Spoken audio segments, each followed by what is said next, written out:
Bien, iniciando entonces en este día, vamos a dar entonces la jornada académica con la intervención de la doctora Paula Marcela Arias Pulgarín, ella es directora ejecutiva de BIOS Colombia, con la conferencia llamada La innovación como ventaja competitiva para los negocios de la tecnología. Les cuento que la doctora Paula es ingeniera industrial con 28 años de experiencia en liderazgo, planificación y gestión en ciencia, educación, tecnología y proyectos. Ella es experta en innovación, transformación y la tecnología, además de la dirección de equipos multidisciplinarios. Actualmente es la directora ejecutiva en Envíos Colombia, impulsando el desarrollo tecnológico y la innovación. Doctora Paula, muy buenos días. Bienvenida, muchas gracias por estar con nosotros. Y este auditorio entonces está atento a esa charla que usted les va a entregar y por supuesto todos estos conocimientos. Buenos días, muchas gracias. Bueno, gracias a los que están acá.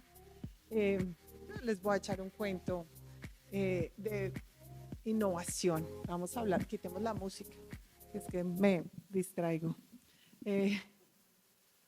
Bueno, empecemos. Bueno, el cuento que les voy a echar hoy vamos a hablar de la innovación, pero vamos a hablar de cómo la innovación sí realmente es la base para los negocios. Todos hemos seguido con mucha curiosidad lo que ha pasado con ChatGPT. Y pues me puse a estudiar qué fue lo que pasó con OpenAI, y lo que les quiero compartir hoy es un pedazo de la historia y mi análisis de cómo realmente esta empresa ha logrado cambiar totalmente la historia de la tecnología de nuevo y crear un nuevo hito en el mercado. Entonces, bueno, vamos a hablar de OpenAI. Adelante. Decía Steve Jobs que lo que distingue un líder de un seguidor es su capacidad de innovar, y es verdad. Realmente quien innova hace la diferencia. Unos son los que hacen y otros son los que siguen. Pero en la innovación hay muchos matices, y parte de lo que vamos a ver en esta historia es que para ser innovador no necesariamente tienes que hacer una cosa completamente nueva, ni necesariamente tienes que ser el primero, tienes que ser el más listo. Vamos a ver cómo lo logró OpenAI. Vamos. Entonces, como ustedes saben y recuerdan, o aparecen en los libros y en los periódicos, esta empresa se creó como una respuesta a unos impulsos que venían ya desde Google.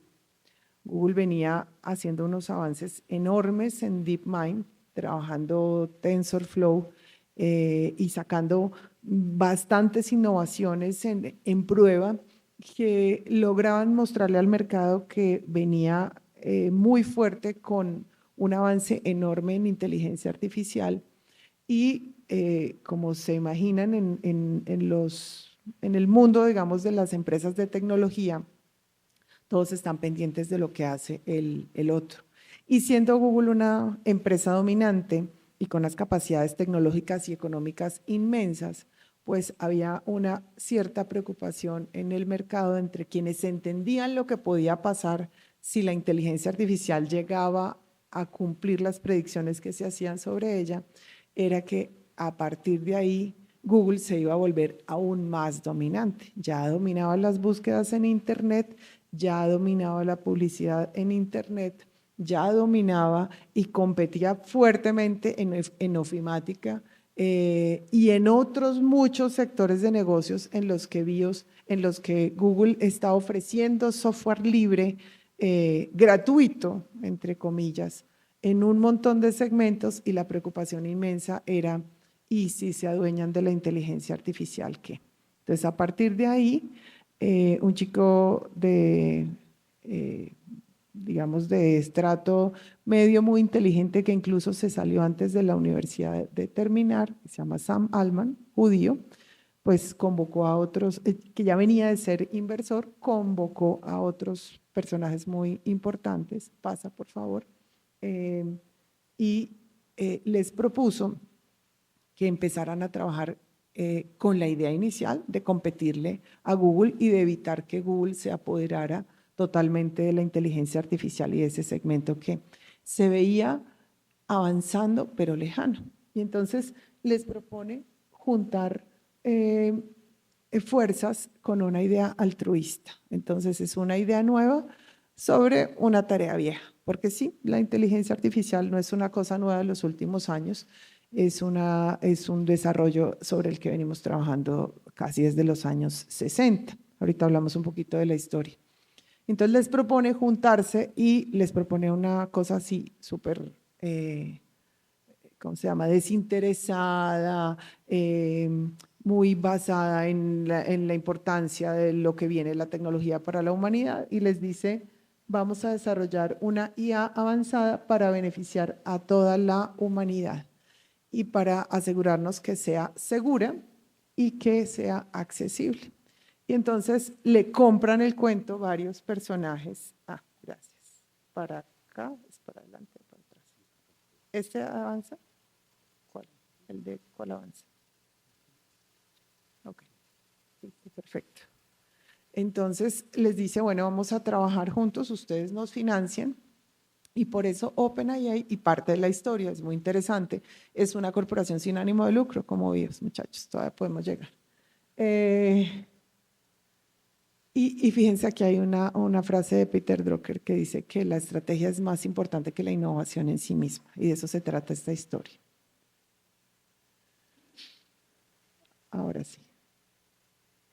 Muy bien, entonces, ¿por qué fue que ellos llegaron a tener tanto éxito si ya había otros competidores en esa misma carrera?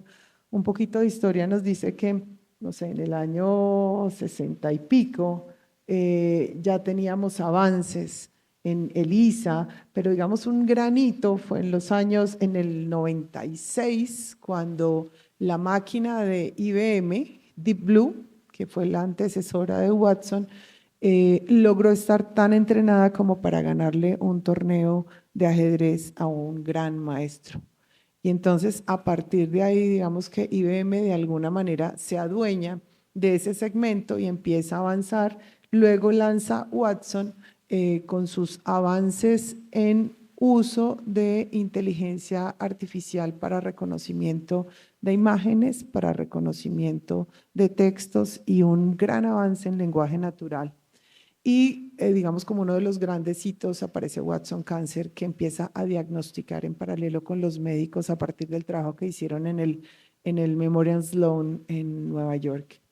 Y bueno, o sea, estamos viendo cosas súper avanzadas, grandes empresas, pero de pronto aparece de la nada un personaje chiquito, no muy importante, y lanza ChatGPT y cambia la historia completamente. ¿Por qué? No, es al revés. Adelante, para atrás. Pues entonces vamos a hacer el análisis de cuáles son los elementos y los factores, y yo creo que eso es lo que va a quedar de lección. Lo primero es: este personaje escogió un equipo genial. Definitivamente la innovación se hace con gente excelente, como el equipo de BIOS, que es un equipazo. Y Sam Altman logró llevar a su empresa, por un lado, un equipo de programadores todos chiquitos de distintas partes del mundo, pero todos llegados a estudiar a Estados Unidos de las universidades más importantes de élite, y venían de ciencias duras. Eran matemáticos, físicos, programadores, ingenieros. Lamento decirle, pero la innovación no se hace sin ciencia. La innovación no se hace sin competencias básicas. La innovación no se hace si no tenemos gente que haya estudiado realmente carreras difíciles, ciencias duras, antes de llegar a sentarse a innovar. Entonces, primera gran cosa que les voy a decir es: aunque nos quieran echar cuentos, y los amigos del ministerio y de todos los ministerios que nos dicen que nos van a poner a un tutor que nos enseña a hacer innovación, si uno no tiene dentro los conocimientos básicos, no logra hacer innovación. Puede alcanzar a entender estrategias empresariales, pero si no tiene un equipo hardcore, es imposible hacer innovación. Esto es una lección durísima.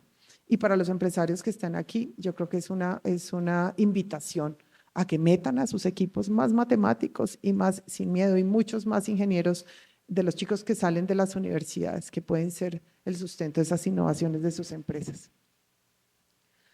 En ese equipo magnífico, pues aparece en la foto todos los grandes inversores o los donantes, porque como esto fue una corporación, pues aquí llegaron unos donantes y unos hombres altruistas que llegaron a fundar la empresa. Y aquí hay unos grandes nombres, pero el principal sin duda es Elon Musk, muy reconocido. Yo me tomé el trabajo de poner cada uno de estos nombres y averiguar de qué universidad venían. Y claro, por supuesto, eso confirma que efectivamente si hay ciencia dura, si hay científicos duros, pues se logra tener innovación. Varios de ellos son PhD y de hecho unos de ellos ya venían trabajando en los temas en otras empresas y lo que hizo Altman distinto fue convocar ese Dream Team. Para cerrar el tema de un gran equipo, reitero, se necesita una gran visión, primer tema en la agenda, pero segundo, un gran equipo con capacidades técnicas reales. No se hace innovación solamente sobre el discurso, se hace innovación sobre las capacidades tecnológicas distintivas. Lo otro que hicieron, y es curioso, y es cómo logras, y hace parte, digamos, del tema del equipo, y es que la innovación no es tan innovadora. No, me explico. Uno puede hacer innovación sobre cosas que ya están, pero solamente quien tiene unas capacidades técnicas excepcionales puede leer los papers y entender qué es lo que hay ahí y de dónde se pega uno para generar nuevos desarrollos y nuevas cosas. Aquí hay por lo menos 3, digamos, capítulos grandes sobre cosas que ya existían y sobre las que se basó OpenAI para desarrollar su conocimiento y sus GPTs, empezando por el conocimiento sobre los GPTs que viene de un paper que se hizo muy famoso, que se llamaba Attention is all you need, y que por primera vez lanza el concepto de los transformadores como base de la creación de un modelo de inteligencia artificial. Es decir, seguimos trabajando sobre redes neuronales, seguimos trabajando sobre procesos de aprendizaje de máquina, pero digamos, la gran innovación está acá, en un artículo publicado que fue libre y solamente un equipo que pudiera entenderlo y que estaba entrenado, pudo entender lo que había detrás y ver el futuro en ese entrenamiento de los transformadores, que más o menos, pongámoslo así, son los ladrillos sobre los que se construye los lenguajes, los grandes lenguajes, los LLM. Entonces, esos ladrillos, que son esos transformes, estaban precargados y pues, se llama preentrenados, Generative Pre-Trained Transformers, con un montón de información que llegaron a ser la base de lo que son los GPTs hoy en día. Pero claro, también ya venían avances sobre conocimiento automatizado, sobre aprendizaje de máquina autónomo. Muchas de las cosas que ellos empezaron a usar eran cosas que estaban en los artículos científicos, estaban allí publicados, pero se necesitaba tener un equipo científico para leerlo. Cosas que usaron, digamos, obviamente estrategias de open source, pues ya estaban en el mercado, ya estaban desarrollados, códigos que están publicados. Entonces, fíjense que cierro el capítulo de personas y del equipo diciendo, solamente un equipo muy inteligente puede copiar bien. Y si ustedes se remiten a la experiencia de China, claramente el desarrollo de China, y todos lo sabemos que los chinos copian, pero es que para copiar también se necesita ser muy inteligente. Entonces tú entrenas un montón de chinos en habilidades matemáticas y en electrónica y demás, y solo así pueden coger los televisores que venían de Suecia o de Estados Unidos para poderlos copiar. Vamos adelante.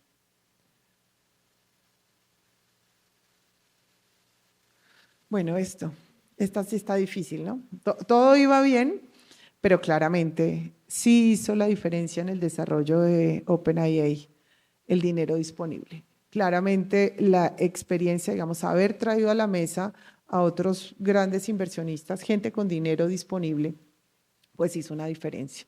Para ese entonces ya Elon Musk aparecía en la lista de los más ricos del mundo, y el mismo Sam Altman venía de una incubadora de empresas y en su ejercicio como incubador y estratega había invertido más o menos en unas 14 empresas distintas que habían, 6 de ellas ya hecho su aparición en bolsa, por lo tanto ya era un hombre millonario.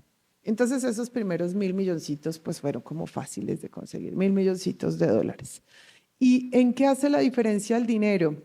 y lo digo para nuestros países que son subdesarrollados, ¿saben en qué hace la diferencia? En que cuando tú tienes un equipo muy inteligente y ni siquiera tienes que pagarles mucho, pero necesitas asegurarles un flujo permanente de ingresos. Y además necesitas poderles pagar todas las locuras que se les ocurran y la disponibilidad de máquina. Y cuando tienes eso, pues puedes llegar al éxito. Es muy difícil construir innovación con hambre. A uno se le pueden ocurrir buenas ideas, pero llevarlas a cabo requieren una capacidad de concentración, de no distraerse, y para eso se necesita dinero. Y en eso sí, claramente Estados Unidos y el ecosistema de San Francisco y de California pues son tremendamente eficientes. Los números pues hablan por sí solos. Arrancaron con $1.000 millones, que era una cifra muy baja, y después que se fueron quedando cortos, fueron recogiendo más dinero y llegaron a otras nuevas estrategias.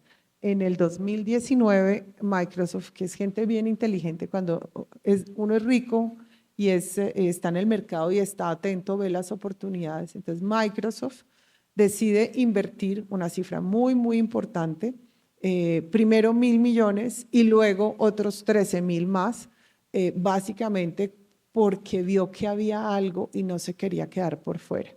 Y eso hizo que esos 1.000 millones de Microsoft, si no estoy mal, se convirtieron como en 300.000 millones más de capitalización para Microsoft, porque les dieron la ventaja competitiva de ser los primeros en incorporar OpenAI en sus propios productos. Entonces, mi abuelita decía, plata llama plata. Bueno, así funciona en el mundo los negocios. Y claro, esta es una cosa que uno cuando estudia estos casos empresariales sí que llama la atención, y es, bueno, pero ¿son ricos ya? Si todos son ricos, pues la empresa no da plata. Eso se demoró un montón en dar plata, pero ya empezaron a facturar. Me causó curiosidad esta frase que me encontré. Este es el ex, ahora me cuesta decir el Twitter, de Altman, y dice, oiga, en algún momento tenemos que empezar a monetizar porque me están matando las cuentas de supercomputación. Y yo me acuerdo de mis quejas, yo digo, me está matando la check, me está matando las cuentas de la check. En algún momento hay que empezar a sacarle provecho a esto. Y sin duda ya Altman lo veía venir. Entonces arranca con una idea súper innovadora, con una idea, además con un propósito totalmente loable, con una corporación, pero claramente las corporaciones tienen un límite. Nosotros, por ejemplo, en BIOS, claro, la gente al comienzo pone y le parece una gran idea y después te dejan como, mira a ver tú qué haces y cómo te defiendes. Y entonces el gran mercado. Estoy muy estilo Milei en estos días. El mercado hace que las cosas pasen y el mercado se regula solo. Sí y no, pero en el caso específico de la tecnología sí que el mercado es un magnífico orientador de lo que va a pasar. Si tú piensas que vas a ganar dinero, pues tú estás dispuesto a apostar dinero. Si tú piensas que hay un negocio, tú estás dispuesto a sacrificar una parte de tus inversiones. Y eso fue lo que pasó con la empresa, que termina reconvirtiéndose de pasar de ser una corporación a crear, no se convierte en una empresa con ánimo de lucro, sino que crea adentro suyo una empresa adicional. Es muy interesante este caso. En este momento, hoy, OpenAI está facturando 2.7 billones, eso no es cualquier cosa, eso es un montón de dinero, pero se gasta 5 billones. Entonces, pues todavía no estamos en números. ¿Y por qué siguen gastando? Porque siguen innovando. Pero sin duda lograron cambiar el panorama del mundo. Este es el otro de los factores que a mí me pareció interesante en este caso de éxito y que nos aplica a todos: un ecosistema eficiente. ¿Qué es un ecosistema eficiente? Pues, a ver, donde un niño nace muy inteligente, y en estos días leí un estudio que me pareció muy interesante, decía, hacían un estudio sobre en un colegio específico, niños que venían de estratos muy bajos, en ambientes, digamos, muy difíciles, mezclados en un colegio público con niños que no tenían tan altas capacidades. Y entonces los medían a los 5 años y los midieron hasta el final del colegio. Y los niños que eran sobresalientes y muy inteligentes a los 5 años, pero estaban en entornos difíciles, llegaban a tener un coeficiente más bajo que los niños que arrancaron de menos, pero tuvieron un mejor entorno. Y estaba el estudio publicado muy interesante. Y lo mismo les pasa a las empresas. Ideas muy sencillas, no tan sofisticadas, en unos entornos tan potentes como el que hay en este momento en el ecosistema de California, digamos, y en particular en el de Silicon Valley, pues tienen todas las posibilidades de éxito y de avanzar, mientras que ideas brillantes y científicos brillantes con muy poca capacidad o en entornos muy difíciles como los nuestros en Latinoamérica no tienen posibilidades de éxito. Y esa es la razón por la cual terminamos exportando gente. Ustedes se han dado cuenta, dice, mi primo que es muy buen programador, no tenía trabajo, estaba fregado, se fue a vivir a no sé qué y está súper bien.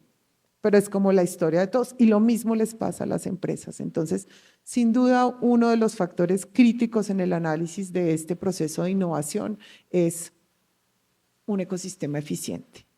¿Y qué es un ecosistema eficiente? Pues un ecosistema que te permita, lo primero y lo más importante, acceso al talento.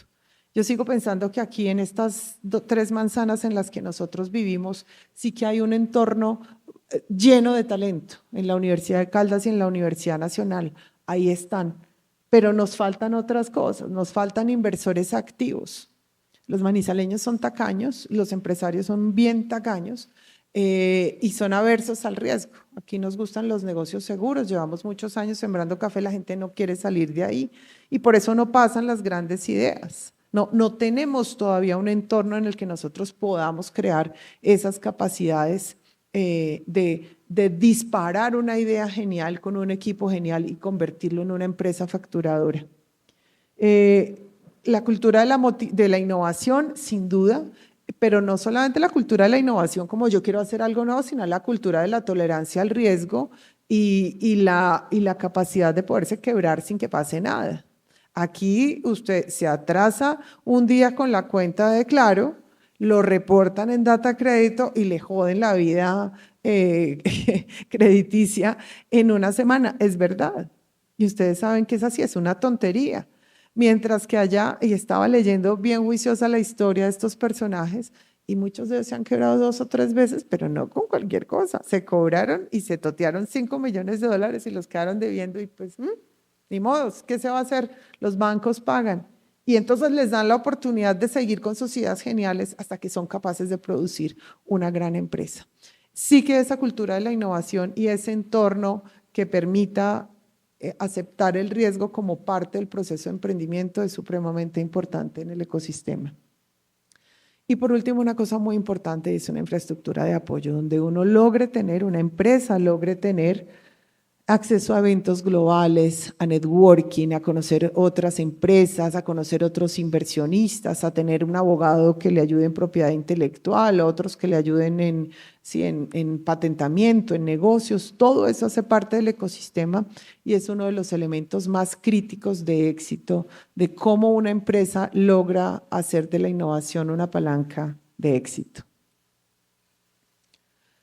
En esta zona, esto es un cuadrado que en el plano son como 50 por 10 kilómetros. Eso son 10 por 50 son cualquier cosa.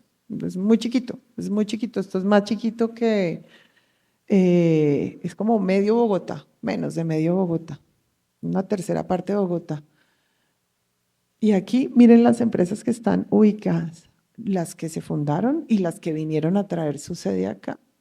Entonces, entre Cupertino, Buenavista, San José, Santa Clara, San Francisco, ahí están todas estas empresas, ahí tranquilitas, ubicadas. O sea, por eso dicen que California es la 6ª economía del mundo. Y sí que lo es, porque allá están ubicadas estas grandes empresas. Entonces, es como uno dice, ¿qué les dan de comer? Pues bueno, les dan de comer innovación, buenas universidades, buenas oportunidades y eso se multiplica. Otro de los elementos que yo encuentro distintivos y que quiero resaltar es una cosa y creo que el equipo de BIOS que me ha habido muchas veces es colaboración, colaboración, colaboración. No trabajamos solos, no estamos solos en este mundo. el mensaje es colaboración ilimitada. En el caso específico de OpenAI, bueno, tienen un montón de colaboraciones, pero desde el día 1 trajeron talentos de afuera, los incorporaron a su equipo y entonces cuando llega el talento trae conocimiento y trae contactos. Ay, yo tengo un amigo que está trabajando eso en la tesis de grado, traigo a su amigo, siéntelo acá. Mire, yo en mi universidad tengo un profesor que está dirigiendo esa, trabajemos con él. Y eso es una cosa muy usual en los ecosistemas gringos y es un poco de lo que he intentado acá, de no necesariamente tenemos más éxito si somos más. No publiquemos solos, publiquemos en conjunto que a todos nos sirve, que los profesores vengan a hacer proyectos acá, que los estudiantes vengan a hacer prácticas acá. Pero en el caso de OpenAI pues sí fue exacerbado porque ya desde el comienzo arrancaron una colaboración muy estrecha con Microsoft que le sirvió para dos cosas. Por un lado, el acceso a casos de uso enormes, ya vamos a hablar de los casos de uso, digamos, de información, el acceso a las máquinas sobre los que estaba montado Azure, que fue la razón por la que Sam Altman llega a negociar con Microsoft porque ya venía de unas cuentas que no podía pagar y entonces se sienta y dice, no, pues estamos pagando esto, le alquilaron en algún momento los computadores a Google y me acordé del número y estaban alquilando 60,000 núcleos, llegó miércoles, yo tengo 150,000, ¿qué puedo hacer con ellos? 170,000 tenemos. Entonces se va a negociar con Microsoft y le dice, oiga, colaboremos. Y entonces, ¿qué hago? Porque no puedo pagar la cuenta. Y entonces, al no poder pagar la cuenta, le dice, bueno, pues deme una participación. Entonces, yo le pongo una parte en capacidad de máquina y la otra parte, y usted me da algo a cambio. Y así empieza el acuerdo con Microsoft. Pero Microsoft hubiera podido decir, no, mijito, me paga la cuenta hoy y de malas. Pero fíjense, hay una cultura de apostar por la colaboración, por trabajar en conjunto, por estar integrados. Y aquí sí hay una gran diferencia. Incluso ya en este momento, que es una empresa muy destacada, pues están colaborando con IBM, están trabajando, son competencia, pero trabajan conjuntamente en los temas éticos y de regulación de la supercomputación. Trabajan con todas las universidades alrededor, están trabajando con Berkeley, están trabajando con UC, con todas las sedes. ¿Y para dónde van? Y con Caltech, porque pues les interesa. De hecho, es costumbre que muchas de estas empresas les dejen algunas acciones a las universidades y por eso las universidades son ricas. Entonces, un poco el mensaje que me queda de este ejercicio es que cuando uno colabora, todos pueden llegar más lejos. Y es verdad, no es solamente una teoría. Y en el caso particular de OpenAI, pues la colaboración fue el inicio de su esencia misma. Hablando de colaboración, entonces lo que viene después, la famosa mafia, ahora es la mafia de OpenAI. Yo no sé si ustedes, ahora que estuve en Estonia, no sé, alguien dijo que la mafia, yo dije, aquí también hay mafia. Dice, no, la mafia ahora se me olvidó cuál es la empresa que ellos tenían, una de las primeras empresas de comunicaciones y de chats. Decía la mafia de tales porque los que salieron de ahí cuando esto se le vendió a Microsoft y entonces crearon otras 60 empresas que fueron la base de la transformación de la comunidad estonia, que es un país así de chiquito de 1 millón de personas porque tiene una cantidad inmensa de startups. Entonces la mafia de OpenAI, pues ya de los fundadores originales se fueron casi todos, pero no se fueron peleados, se fueron a fundar nuevas empresas. Y en esas empresas, OpenAI es socio, Sam Altman es socio, los que se van siguen siendo amigos, siguen siendo de la casa. No es que terminamos por siempre, sino que, y tú te llevas conocimiento y no pasa nada, no te vas a llevar una patente, pero te llevas el conocimiento en la cabeza. Y entonces, de esa mafia, fíjense la cantidad de empresas que ya están en el aire y que vienen de OpenAI. Darío Amodei, Anthropic, que ustedes saben que ya ahora es la segunda empresa en valoración en inteligencia artificial. Y fíjense, es uno de los personajes que estaban adentro de OpenAI, Covariant, Conception, Gantry, Dedalus, Cresta. todas esas empresas, y miren los números. Cuando decimos valor recaudado, no es todavía el valor en la empresa, sino el valor que logran recoger entre los fondos de capital de riesgo de inversión que se los ponen. Y dicen, bueno, mi amor, te regalo estos 580 millones para que trabajes tranquilito. Imagínense la locura, solo para apostar sobre las ideas y el conocimiento. Y claro, pues evidentemente parte del ecosistema y de esa potencia de esta empresa termina en que ellos vienen de un ecosistema potente, pero a su vez son creadores de un ecosistema. Hay más de 3.000 empresas nuevas contabilizadas en los primeros 4 meses, 5 meses de la creación de OpenAI. Ya había 700 empresas y el número sigue creciendo. Estuvimos la semana pasada en Lisboa en un evento que se llama Web Summit, donde había 70.000 personas en tecnología. Entonces, no he visto yo tanta gente junta solo en un estadio. Y gente súper inteligente, súper volada, o sea, programadores, gente. Y tuvimos la oportunidad de visitar, no sé, yo visité 50 stands, no me alcanzó la vida para más, para ir a escuchar qué haces tú. Y de los 50 stands, 49 estaban basados en OpenAI. Oye, ¿y en qué está montada tu plataforma? No, ninguno está programando de cero ni se está inventando la rueda. No, estoy montado, o sea, esto tiene Python, tiene las APIs de OpenAI y cualquier otra cosa y ya está.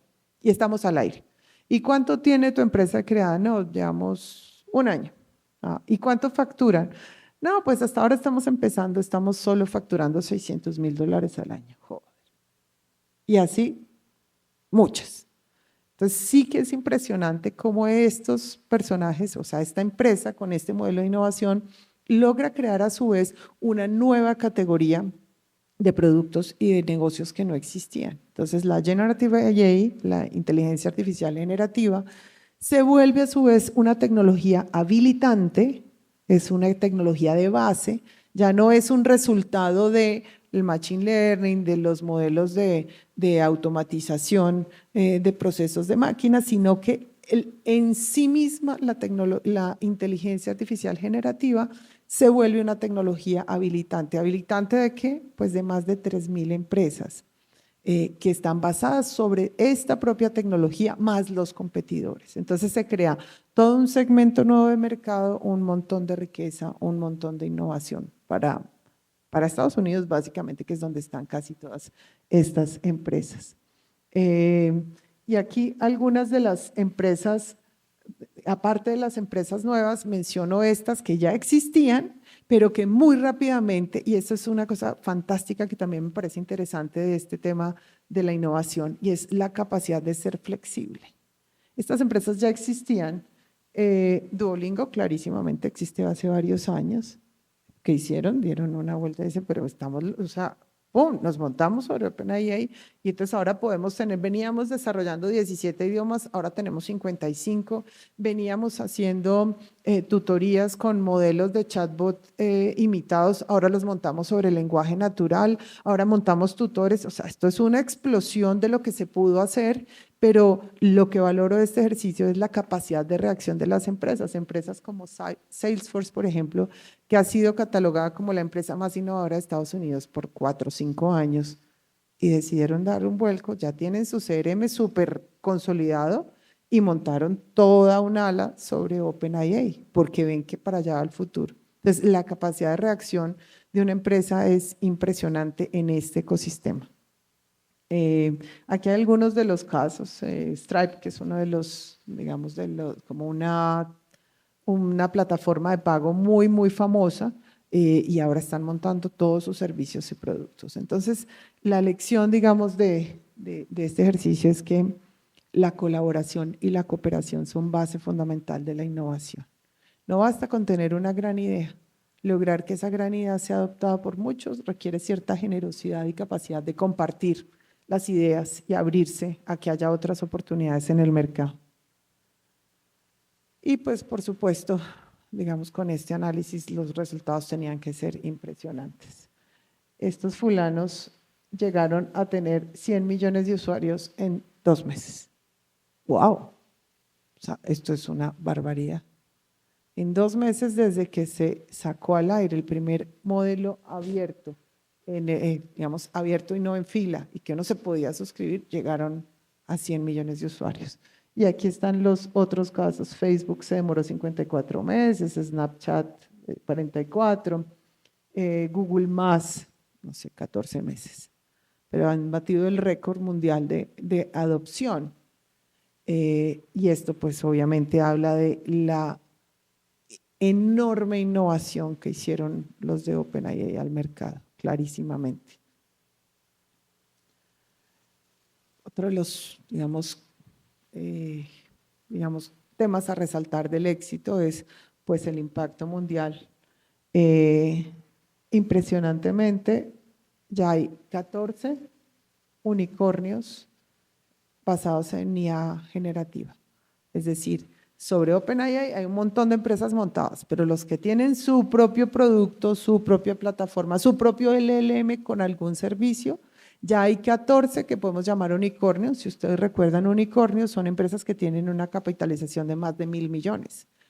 Y entonces uno dice, wow, re wow, porque es que estamos en 2 años. O sea, 2 años después hay 14 empresas y eso significa básicamente unos 200 multimillonarios más para Estados Unidos. ¡Qué barbaridad! Con lo cual podríamos concluir que OpenAI creó por completo una nueva categoría de mercado.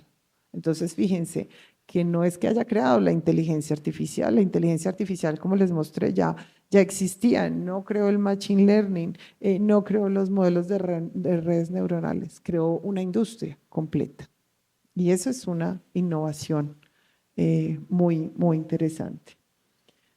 Para resaltar, pues esta gente está sacando productos, esta empresa, digamos, el primer producto que salió a público salió en noviembre del 2022. En el 2023 votaron al CEO en una novela buenísima que preparando esta charla yo tengo que preparármela, porque estaba muy buena la novela. Alguien le quiso dar un golpe de estado porque el hombre estaba tomándose muchas libertades y negociando, entonces negoció con Microsoft y hace esto, y entonces ya alguien en la junta dijo, pero ¿cómo no nos pregunta? ¿Qué vamos a hacer? Y cuadra a todos y entonces le dan el golpe de estado. Lo citan a una reunión a las 3 de la tarde y le dicen, estás fuera. Y nadie sabe. Y nombramos a fulanita de tal para que te suceda. Y bueno, eso fue toda una novela por varias semanas y no sé, 4 semanas después, los empleados, importantes chicos, los empleados mandan una carta diciendo, bueno, pues si el señor Altman no vuelve, nosotros renunciamos. Eran como 500. ¿Quién pierde 500 cerebros? Y pues les tocó renunciar y al final termina la cosa tan loca y es que termina removida toda la junta, establecida una nueva junta incluyendo los inversionistas de Microsoft y el hombre reinstalado en su cargo. En el medio pasó de todo y una cosa chistosa o no, que yo creo que movió los mercados, es que cuando él sale, no sé, 8 días después, anuncia Microsoft que Sam Altman es el nuevo director del área de inteligencia artificial de Microsoft y que van a crear todo un laboratorio nuevo para él. Entonces las acciones de Microsoft vuelan a las nubes, OpenAI se desploma y pues por supuesto todo se reversa. Muy interesante estas cosas de las novelas para decirles que la innovación siempre tiene problemas. Uno cuando innova, no necesariamente todo el mundo está de acuerdo, no necesariamente siempre le sale bien, no necesariamente todas las jugadas son exitosas. Pero parte del éxito es permitirse fallar, cambiar. Justamente por eso son exitosos, porque hacen las cosas de una manera distinta. En su capacidad de crear productos, pues están sacando un producto nuevo más o menos cada 3 meses. Aparte, digamos, de las versiones de ChatGPT. ChatGPT original, esto es interesante, el 1 lo entrenaron con 20 gigas. 20 gigas no es ni un disco duro. El 2 lo entrenaron con 40 y el 2.1 en los intermedios subieron a 80 y luego cuando hicieron el acuerdo con Microsoft lo entrenaron ya con 4.5 petas de información, o sea, un salto absolutamente brutal. Entonces ya dijeron, estamos listos. El último modelo, el O, que es el Omni, está entrenado con 10 a la 14 millones de datos. Imagínense esto, o sea, eso no me caben los dedos en la cabeza, o sea, Es una barbaridad de cantidad de datos con las que está entrenado hoy ese modelo, y la innovación sigue creciendo. Obviamente, seguramente las cuentas de máquinas siguen creciendo, pero pues ya se adueñaron de la industria completamente. Nadie les puede competir con la cantidad de datos, y más que ahora le permiten entrenarse. Ahora el reto es distinto, y es cómo limpio el mal entrenamiento, porque ahora se está entrenando con datos abiertos de Internet, y eso es muy interesante en esta innovación. Dalí, pues que todos lo conocen, que es el diseñador. Vamos a quedar sin trabajo los diseñadores hace rato. Codex, que hace código, porque es básicamente un programador. También los programadores, no mentiras, no nos vamos a quedar sin trabajo, porque se necesita gente muy inteligente para usar estas herramientas y aprender qué se puede hacer con ellos. Y Whisper, que es el nuevo, que no sé si ya lo probaron, y es que te permite un reconocimiento de voz absolutamente avanzado para darle instrucciones a la máquina. Puedes tener una conversación perfectamente clara con el Whisper. Es absolutamente brutal. Si hablas mal inglés, te entiende. Increíble. Ya lo probé.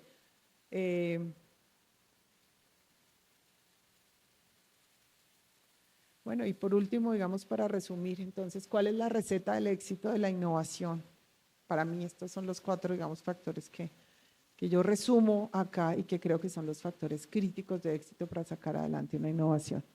El primero, claro, una gran idea y una visión clara. Una visión clara del futuro y de a dónde quieres llegar, aunque no tengas ni idea de cómo vas a llegar allá. Entonces, cuando uno la junta le exige que usted mes a mes le diga cuánto va a vender y qué va a hacer, a veces uno no tiene tan claro eso como a dónde pienso llegar. Y en Estados Unidos, en estos ecosistemas, se permite que eso pase. Siempre hay, de hecho, en las estructuras de estas empresas hay un CEO creador y otra gente que se encarga del día a día, porque entienden que esa es la función, digamos, de los equipos creativos, hacer innovación. Un equipo altamente preparado, sin duda, yo creo que el factor más importante. Gente probada y entrenada en disciplinas duras, en conocimientos matemáticos, en conocimientos de ingeniería, en programación, en análisis de datos. Pues las ciencias duras mueven el mundo, aunque nos gobiernen los abogados, que es una pena. Financiamiento estratégico, clarísimamente, y yo digo estratégico es porque, claro, es maravilloso que sea mucho, pero más importante a que sea mucho es que sea estable. Es muy difícil innovar cuando no tienes una financiación estable, porque el día a día de pensar, no sé si mañana tengo contrato, hace que no te puedas concentrar en las cosas importantes. Un ecosistema eficiente, ya lo vimos, un ecosistema donde se permita fallar, donde haya quien te ayude, donde haya mucha colaboración, donde haya trabajo en conjunto. Y por último, una colaboración intensiva con otros actores del ecosistema, competidores e incluso pues que permitan llegar a grandes cosas en equipo. Y bueno, pues con esto termino mi presentación de hoy. Espero que hayan quedado con alguna cosa interesante en la cabeza. Gracias. Ministerio TIC.